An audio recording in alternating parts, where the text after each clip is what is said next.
পার্কে ঘুরতে এসে আমরা একটা ভয়ঙ্কর দুর্ঘটনার সাক্ষী হলাম। তো হ্যালো বন্ধুরা, আজকের ভিডিওটা শুরু হচ্ছে এখান থেকে। আশা করি তোমরা সবাই খুবই ভালো আছো, আমিও ভালো আছি। আজকে আমরা যেতে রয়েছে অগ্নিকন্যা পার্কে।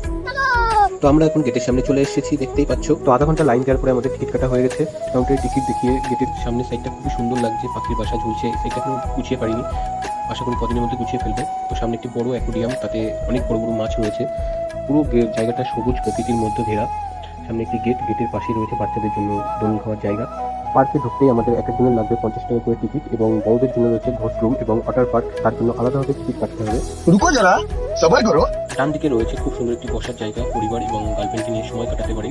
এদিকে একই কাণ্ড ঘটে গেল, পার্কে ঘুরতে এসে আমরা একটি ভয়ঙ্কর দুর্ঘটনার সাক্ষী হলাম। এই সবুজ প্রকৃতির মধ্যে আপনি চাইলে কিছু সময় কাটিয়ে যেতে পারেন। এই রাস্তা ধরে সোজা গেলে ডান সাইডে রয়েছে